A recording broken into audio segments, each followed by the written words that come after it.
Okay, we've had an extra day here because of the Monday night that we're taking full advantage of. It feels a lot longer of a break than just one day, just because we get out of routine. But it's good for us, and we're trying to take advantage of that. We'll have a lot of guys practicing today, and we're in pretty good shape that way.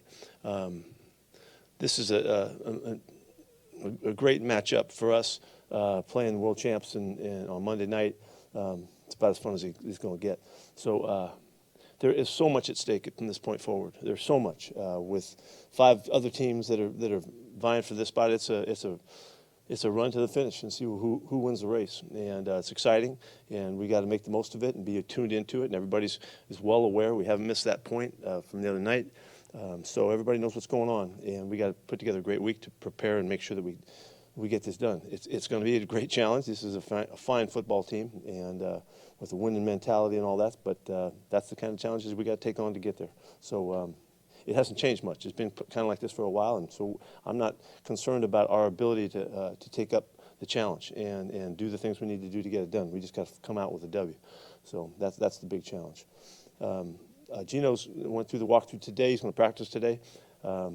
He had a good lift this morning, so we'll see how each day goes. We'll go one day at a time and figure that out. But I know it's a big concern to everybody. But he feels really good, and he threw the heck out of the ball in the morning session. So we'll see what happens today, with the really hope that he's ready to go. And if not, Drew's going to be there. We'll mix reps to make sure that everybody's prepared. But that's a good sign for us. And hoping for Gino's sake, he wants to play in the worst way. So that's where it is, and we're ready to get cranked up and go. How was Gino moving around today? He was fine. Yeah, he did everything. He moved around just fine. It was a walkthrough. And so we'll go to practice this afternoon and see how that goes and just take one session at a time. But he feels really good. He's ready to go. How about Devin Witherspoon? How's he doing for you? He won't work today. We're going to rest him a little bit longer. And we won't know. We've got to take it day to day with that one. How did the game off and a couple of days off help Geno Smith's arm? Bruce I mean, from the injury from before? It's not even a factor. As far as I know, that's not even an issue. How did you like the sudden switch of this game from Sunday to Monday night and all that? I like it. I mean, I think it's cool that that we get a chance to do that, and fun for everybody. It messes with next week. That's the part that we don't like. But we've had a lot of schedule challenges. We'll be okay with that. What about the Eagles on offense particularly jumps out? They're a unique team, and it's because Jalen is such a unique player. They're able to do all kinds of stuff, and he's a threat. He's almost rushed for 500 yards already, at this point. So he's a threat back there. He's a terrific scrambler. He's got accuracy, completing almost 67% of his passes at this point late in the season. He's doing. He does a lot of stuff, and they use him. They're not. There's no mystery. They know when to use him and how to use him, and it makes it very difficult because you have to account for him in all situations. And so, but that's not all. Their offensive line is excellent. They do a nice job of all of their stuff, and they've got big time players. And so this is an offense that gives you a lot of problems just because he's in the middle of all of it. What do you think of the way they run QBC? Yeah. Well. When I first realized that, how dominant a play it was a year ago, I went right into the mode that this could change the game. This play could change the game. And they've pretty much owned this thing, and they've done a great job with it. And they're 90-something% conversion when they do it, and almost unstoppable, and it's something to be challenged, though. I mean, because it's a different phase of the game. It doesn't mean that it's wrong. It's just new. It's just innovative and all of that. And they've done a great job to get that done. And they've crossed over to the world of rugby, and it's a cool complement to that beautiful game as well. But we're in it. We got to compete with it and try to figure it out. We'll find out. I guess there were some talks at the league meetings, about the conversations and all. I don't know which way it's going, but I was kind of surprised that something didn't take place in last season because I thought it was drastic enough, but I wasn't fighting it. I thought it might hit the owners and the people that run in the league, a little bit differently than it has. We'll see what happens this time around. What is it on that play that's different than how other teams have traditionally tried to use quarterback sneaks? The commitment to the style of the movement of the line of scrimmage, which is truly in rugby fashion. The scrum that happens in rugby, they've really latched into that mentality and that approach and the physical part of how that works. And so it's just become, it's unique, and it's really hard to practice too. It's a very difficult thing to practice. They've done it enough now where they're there, but for other teams to try to practice it during the season, in season, it's a challenge, you know. So, you know, it's really their commitment to it is what's made it, you know, a really good thing for them. Is it hard because of just the physical aspect of it, and teams don't want to be that physical in practice during the season?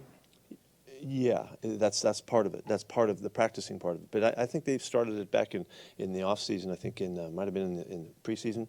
You know, I think they did.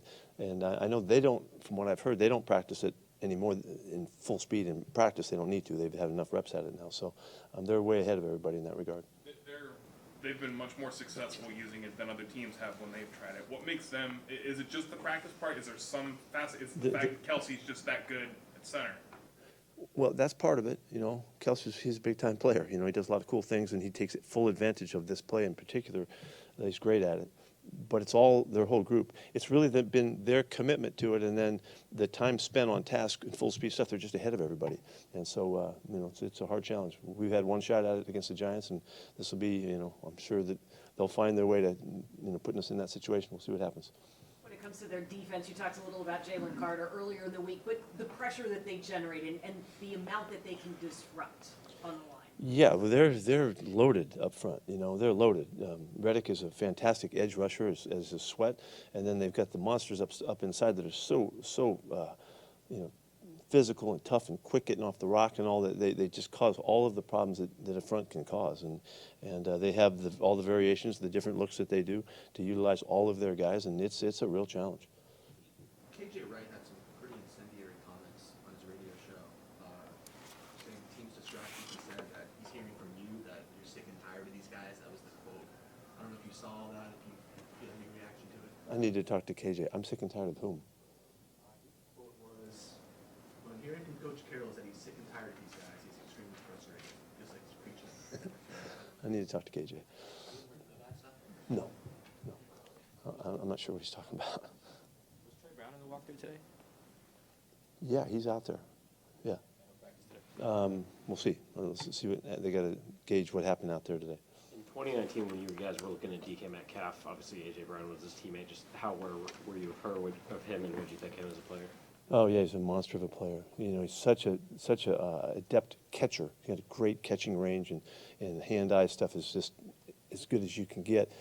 And then he's got the big physical makeup too that adds to it. So he's really hard to get into his space, right? Because he's such a powerful guy, and they really go to him. You know, he's all over it. He's got 90 catches, I think, at this point, and in all situations, he's the star guy and the guy they go to that is highlighted worthy. He's worthy of it all. He's really something. Was it pretty unique in the draft time to see two guys at one school? Oh yeah. There's that. Look how far they've gone already. You know, they've had marvelous starts to their career. When it comes to your passing game, it's been two different quarterbacks the last 2 weeks, but what have you liked about what's been available downfield? Well, we're still getting our explosives. You know, we're still making plays downfield, and we're kind of on track with being a pretty explosive football team and on offense, and so we have to keep that going. I think we're 10th or 11th or something like that for explosive plays. It's a good part of our game. You know, so we're going to keep trying to find them. You know, you have to create them each week, and then you got to hope for good catch after, run after catch, and stuff like that to make those plays happen. Is there any value? You guys have each played the same two teams the last 2 weeks, and kind of looked at the film and seeing that. Yeah, we've been watching this for a while now. You know, and you know, we had them 3 times, they had them 2 times. You know, so yeah, there's a lot of crossover, and it's interesting watching it because we really can dig deep into what's going on and try to figure it out and all that stuff. So it's a good mystery for us. When there have been mistakes this season, have you found your players to be accountable for those mistakes? Yes. Yeah. In this room, these guys are great about it, and you know, we talk about our stuff in the individual rooms and in the defense and offensive meeting rooms and in the big room. This is a good room. I love these guys. I love the way that they've approached this thing. They're all in. They want to get it done. They'll do whatever they can. They're really consistent about helping their teammates and all that. So the mentality's really good. Jamal's obviously battled a lot physically to kind of make it back. I guess, just how have you assessed sort of how he's dealt with that and how he's playing? I think he's done an extraordinary job of battling, because there was a time in the off season he couldn't walk right, you know, and and he just kept working his way through it and working his way through it and just climbing back, back to normal. And it's been a real battle. It's been the physical part's hard. One, I mean, they can't walk normal, for months. And then he made it back. So I think he deserves all the credit in the world for fighting through it and competing his tail off. And he'll continue to get better. It's going to go all the way into next season, his rehab and his conditioning and all that stuff. And he'll just get better. There's a couple other guys that we know of that have been through the similar surgery, and it's a 2-year recovery to get all the way back to everything. And so he's done a marvelous job. Artie Burns, is he okay? Already went through the walkthrough today. He's looking okay.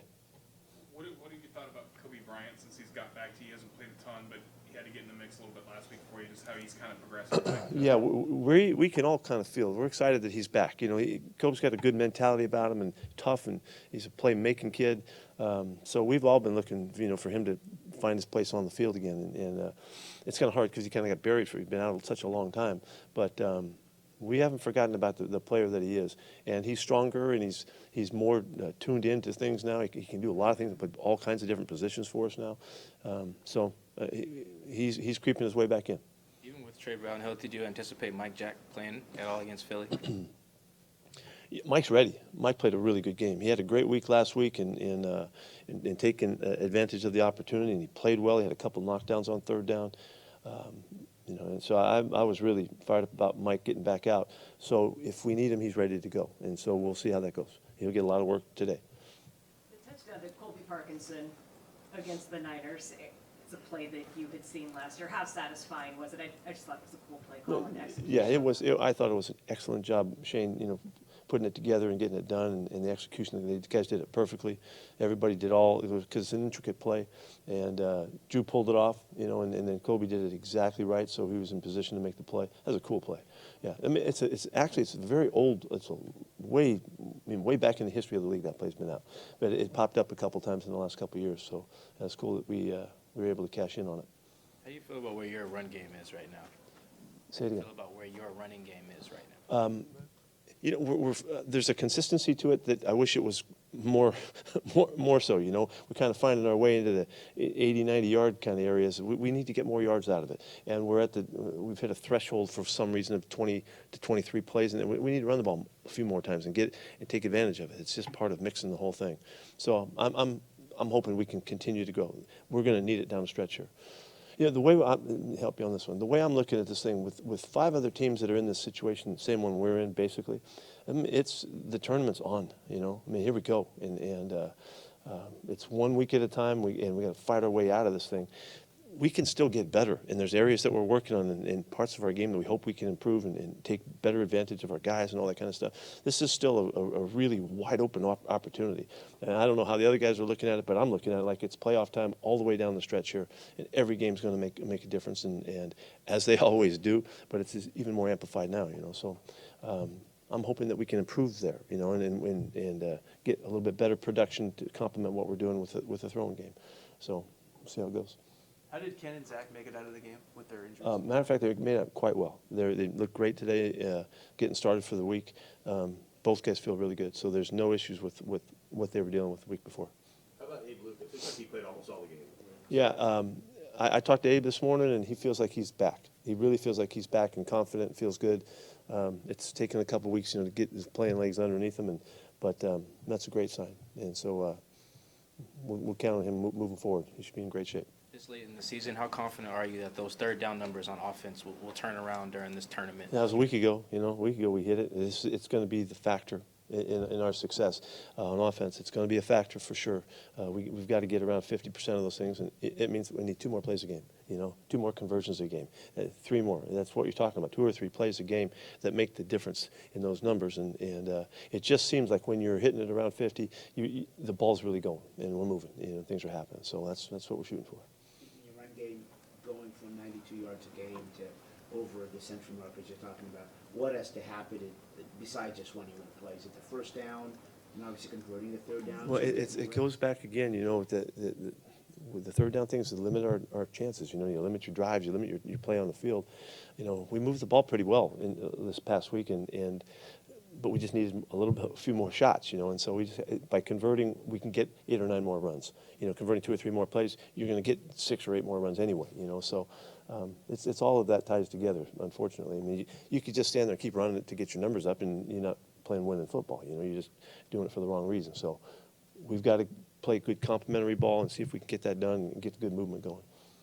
How do you feel about the hip drop tackle that's kind of been the focus of the league I'm lately? strongly in favor of taking care of business on that one. I really believe that it's a tackle that the guys can learn to avoid.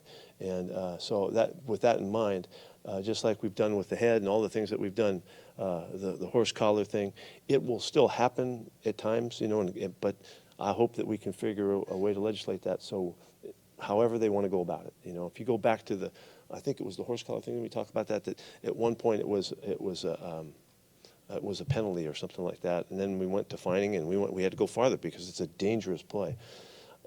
I understand that it's hard on the defensive players. I mean, who can understand it more? But that's still, I think it's because there's a decision that's made in that moment that the guy can do that. If we can do it in other areas of our game, we can do it here, and we're asked to do it every time you hit the quarterback, you burp the quarterback on the ground, all of those things. We have to make those decisions, to keep us in the middle of the moment, and guys can show that they show that they can do that. So I'm for it. Not everybody's going to agree with me. I don't really care, But I would try to work our way out of that if we could. Is that something you guys already work on, avoiding that hip drop thing that's been hurting guys? We have some guys that have done it in the past, it's still legal, it's still a legal part of the game, and so we'd like to avoid it. We don't want to hurt anybody.